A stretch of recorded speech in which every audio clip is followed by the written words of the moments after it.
नमस्ते दोस्तों, मैं रवि मिजारनिया अपने YouTube channel science by Ravi sir में आपका हार्दिक स्वागत करता हूं। तो दोस्तों, लास्ट क्लास में हमने ब्लड के बारे में बात कर रहे थे और रक्त के बारे में हमने काफी कुछ जाना कि रक्त जो है हमारे शरीर का एक तरल संयोजी ऊतक है और ये हमारे शरीर का सबसे बड़ा तरल संयोजी ऊतक है। हमने इसके पीएच वैल्यू याद की थी कि 7.4 के अप्रोक्सीमेट होती है। इसकी प्रकृति हल्की क्षारीय होती है।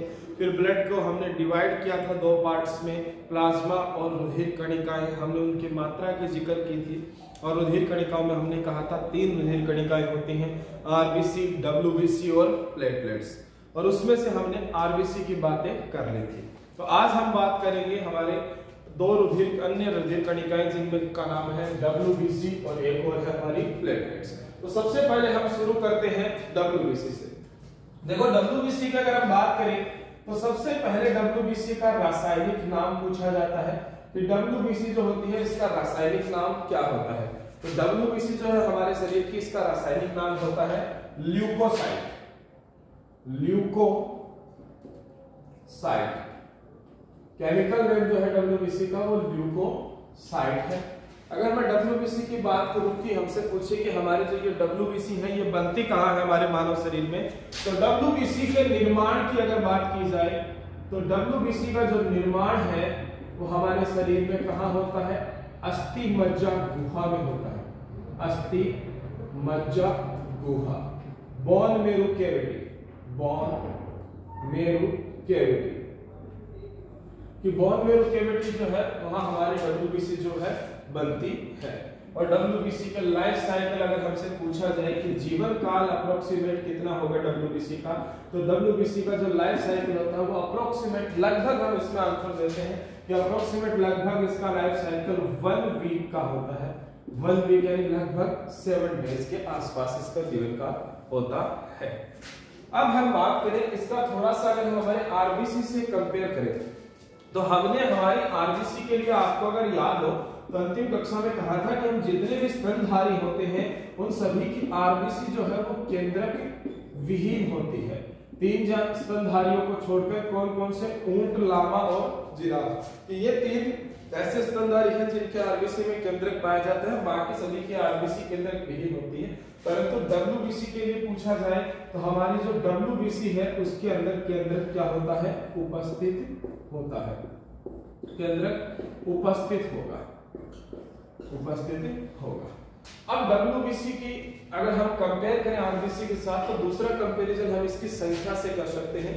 हमें पूछे कि हमारे शरीर में डब्ल्यूबीसी की संख्या कितनी पाई जाती है, तो नंबर ऑफ डब्ल्यूबीसी डब्ल्यूबीसी की संख्या अगर पूछे तो हम कह सकते हैं कि ये लगभग कितनी होती है, 4,500 से हम कह सकते हैं 10,000 पर माइक्रोलीटर ब्लड, पर माइक्रोलीटर ब्लड, या फिर हम कह सकते हैं प्रति घन मिली रक्त में, ठीक है, या पर क्यूबिक एमएल में। तो अगर हम कंपेयर करें इसका आरबीसी की संख्या के साथ, अगर कंपेयर करें तो आरबीसी के साथ अगर कंपेयर किया जाए और सवाल आता है ये कि भैया बताइए कि जो पुरुष है, या फिर तो बोलेगा पुरुष या फिर सीधा बोलेगा वो मनुष्य, कि मनुष्य में आरबीसी और डब्ल्यूबीसी का अनुपात कितना होता है। तो हम अपने मानव शरीर की अगर हम बात करें तो हमारे मानव शरीर में हमारे आरबीसी और डब्ल्यूबीसी के जो बीच का जो रेशियो होता है वो होता है 600:1, कि 600 आरबीसी के कंपैरेटिव हमारे शरीर में डब्ल्यूबीसी की संख्या कितनी होती है, 1। लेकिन यही चीज किसी मनुष्य का नाम लेके पूछे या पुरुष का नाम ले तभी बोलना है। लेकिन ये ऐसे कह दे कि फीमेल्स में, महिलाओं में आरबीसी और डब्ल्यूबीसी का अनुपात क्या होगा, तब यहाँ हमारा आंसर हो जाएगा कि वो अनुपात होगा 500:1 होगा। फिर थोड़ा और बढ़ के आगे बात करते हैं कि आखिरकार ये डब्ल्यूबीसी हमारे शरीर में काम क्या करती है। तो डब्ल्यूबीसी के दोस्तों हमारे शरीर में कई टाइप होते हैं। जनरली हम इन्हें 2 भागों में बांटते हैं, कणिकामय और अकणिकामय, ठीक है। लेकिन जो डब्ल्यूबीसी है, अगर इसके काम की मैं बात करूं तो डब्ल्यूबीसी का जो कार्य है, इसका कार्य होता है कि ये हमारे मानव का प्रतिरक्षा तंत्र बनाती है। ये हमारा जो इम्यून सिस्टम है इसको स्ट्रॉन्ग बनाती है। क्यों? क्योंकि डब्ल्यूबीसी जो है हमारे शरीर की रोगाणुओं से क्या करती है, सुरक्षा।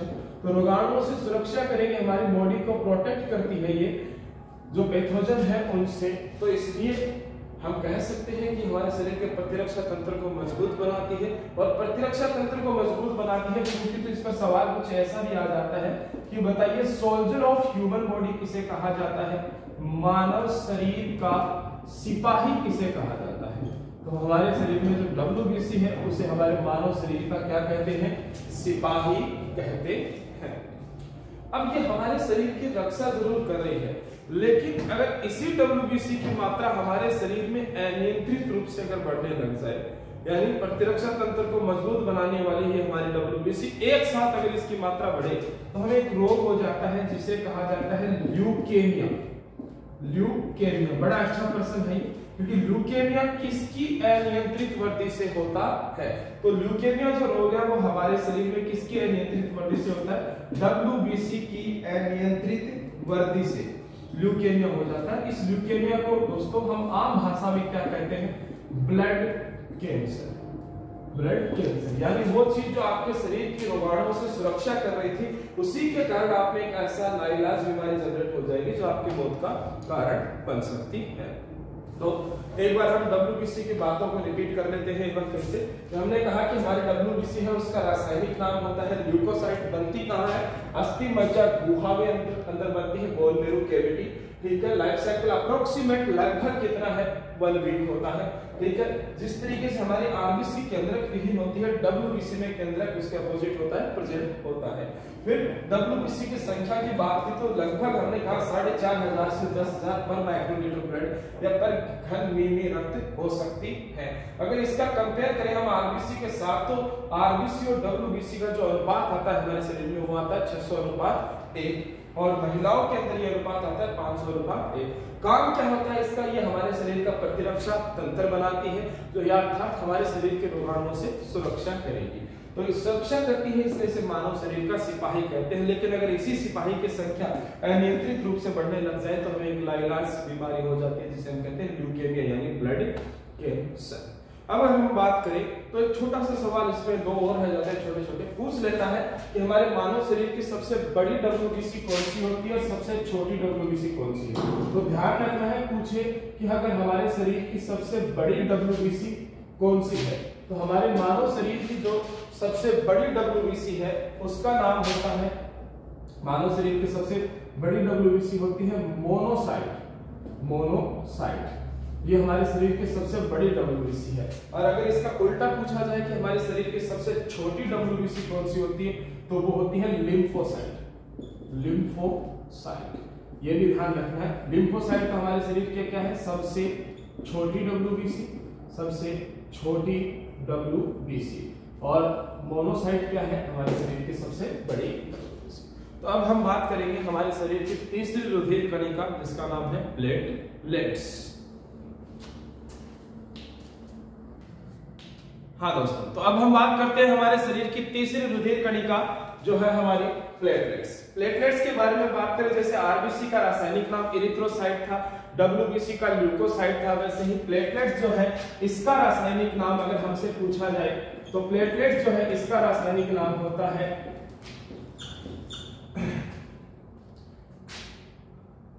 थ्रोम्बोसाइट। प्लेटलेट्स का रासायनिक नाम क्या होता है, थ्रोम्बोसाइट।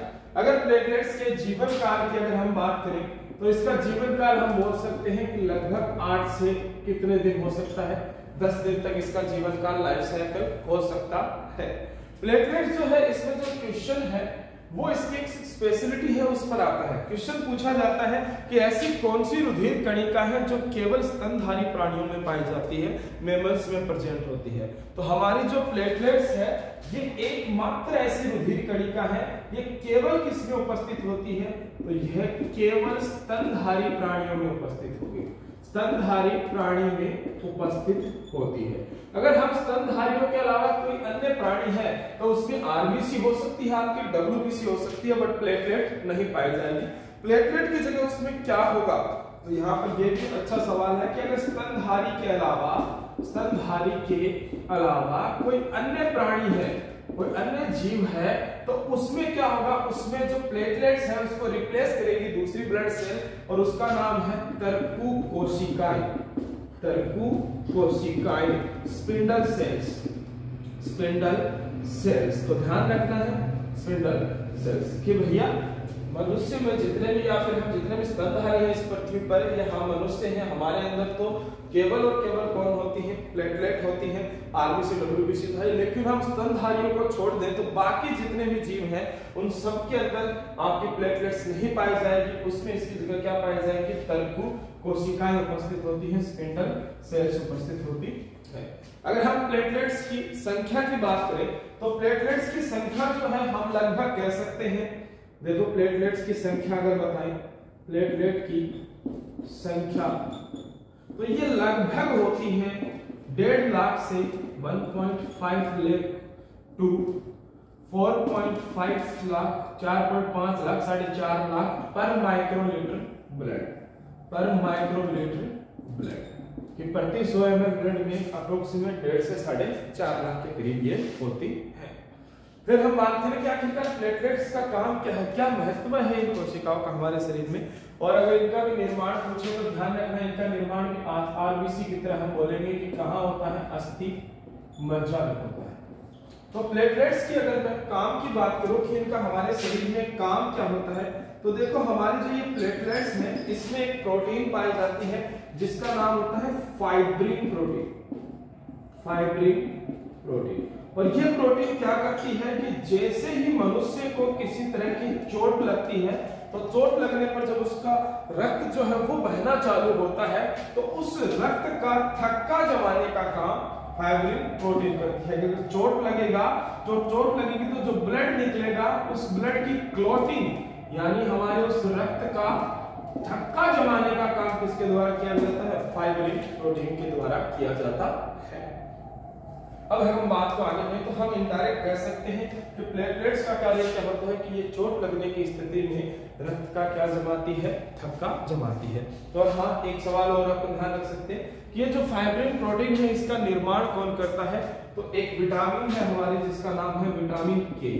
तो विटामिन के जो है वो मानव शरीर में कौन सी प्रोटीन बनाती है, फाइब्रिन प्रोटीन बनाती है। तो इसलिए हम इनडायरेक्ट ये भी कह सकते हैं कि अगर विटामिन के की कमी होती है तब भी रक्त का थक्का नहीं जमता, क्योंकि के फाइब्रिन प्रोटीन बनाती है। तो के की कमी का मतलब फाइब्रिन प्रोटीन की कमी, यानी फाइब्रिन प्रोटीन की कमी है, रक्त का थक्का नहीं जमता। कुछ मनुष्यों में एक रोग होता है जिसमें ये प्लेटलेट्स की संख्या कम होती है। सवाल आता है कि किस रोग में प्लेटलेट्स की संख्या प्रभावित होती है। तो प्लेटलेट्स की संख्या जो है वो किस रोग में प्रभावित होती है, ये सवाल अगर पूछा जाए तो हमें याद रखना है डेंगू। डेंगू जो है वो एक ऐसा रोग है जिसमें व्यक्ति के शरीर में प्लेटलेट्स की संख्या में क्या आ जाती है, कमी। तो प्लेटलेट्स के बारे में हम एक बार फिर से रिपीट कर लेते हैं। सबसे पहले इनका रासायनिक नाम हमने देखा थ्रोम्बोसाइट होता है। जीवन काल इनका 8 से 10 दिन के लगभग होता है।